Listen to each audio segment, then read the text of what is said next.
Before moving on to the experiments, let's first describe the experimental setup. A container is supplied with water through a tap A. It is equipped with an outlet B. It is divided into two compartments C1 and C2, each of identical dimensions, by a dividing wall D, whose lower edge does not touch the bottom of the container.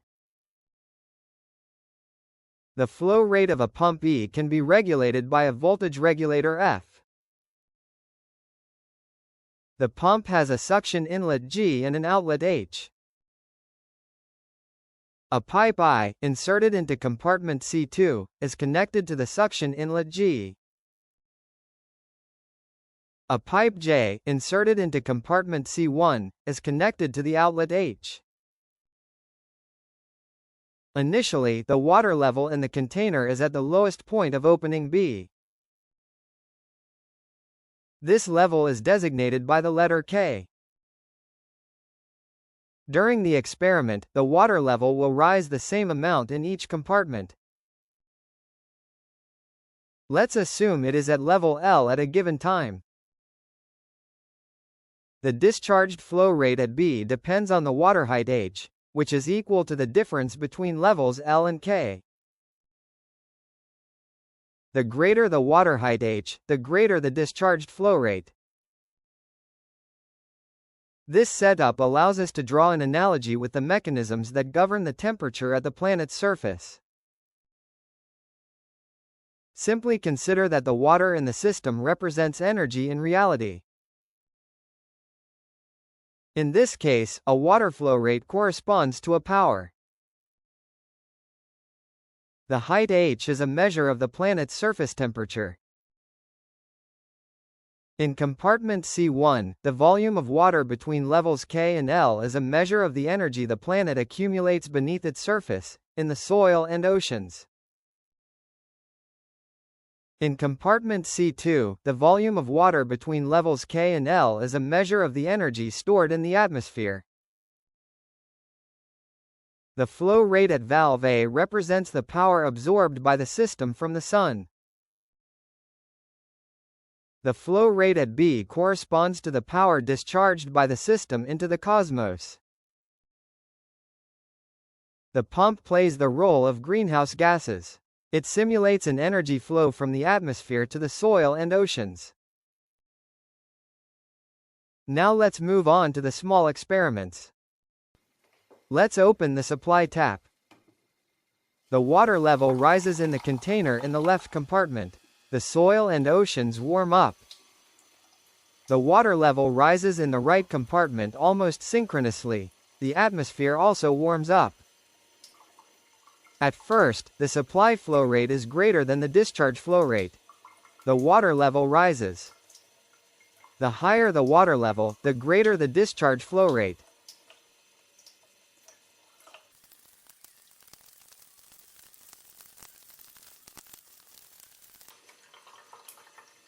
Finally, the level stabilizes.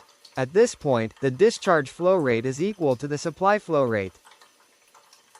Let's increase the supply flow rate. The level rises again until a new equilibrium is established.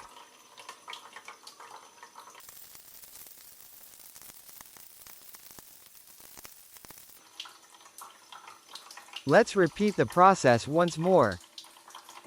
The level increases again until a new equilibrium is established.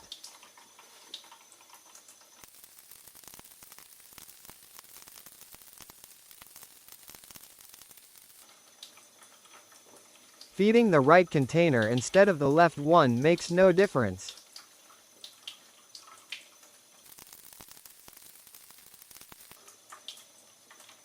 Let's turn off the water supply. The level and discharge rate gradually decrease.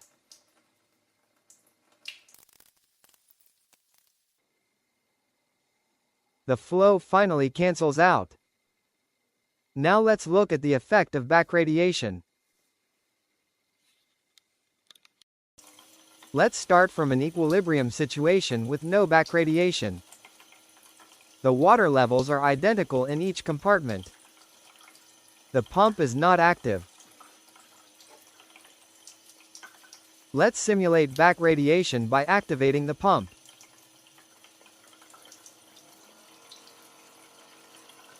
The water levels do not change.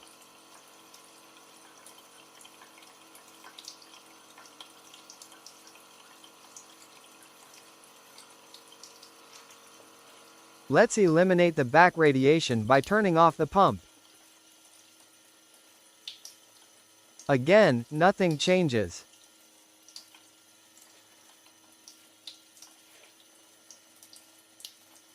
Let's repeat the experiment. Let's activate the pump.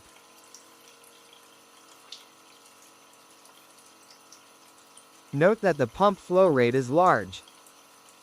It is at least as large as the flow rate of the supply tap. This small experiment perfectly confirms that backradiation from greenhouse gases has no influence on the temperature of the Earth's surface or that at the base of the atmosphere. Imagining complementary radiation falling from the sky like solar radiation, scientists believed for over 100 years that these two radiations had the same effect on temperatures. This is not the case. Backradiation from greenhouse gases is an incoming flux of internal origin.